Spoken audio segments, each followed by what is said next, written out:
कुराहरू हामीले गऱ्यौँ।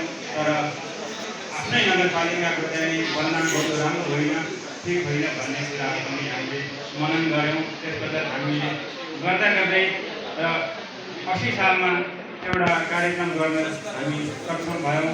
त्यो भाषा, संस्कार, संस्कृति प्रति हामीले एउटा 7 दिने कार्यक्रम गऱ्यौँ। त्यो 7 दिने कार्यक्रममा गुरुङ, मगर र नेवार जातिका भाषाहरूको बारेमा एउटा 7 दिने कार्यक्रम चलायो। त्यसमा हामी लगभग 60 जनाको त्यो त्यसमा सहयोग महिला पुरुष गरेर 60 जनाले भाग लिनुभएको थियो।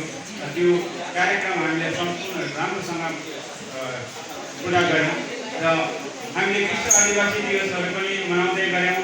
र कसरी मनायो भन्ने कुरा हामी आफैले थाहा छ। र अहिले आएर म जुन 2082 पुस 17 गतेबाट म अध्यक्ष भएँ। त्यसपश्चात मैले एउटा जातीय संस्था, हाम्रा 7 वटा जातीय संस्था पनि पहिला 4 थियो, अहिले हामीले आएर 7 वटा बनाएका छौँ। गुरुङ, मगर, राई, थकाली, नेवार, तामाङ, किराँत, राईहरू छन्। 7 वटा संस्था छन्। त्यसमा हामी गुरुङको बाबुले त्यहाँ इकाइ समितिहरू धेरै भएको हुनाले 3 वटा गुरुङ इकाइ समिति प्लस गरेर अहिले 10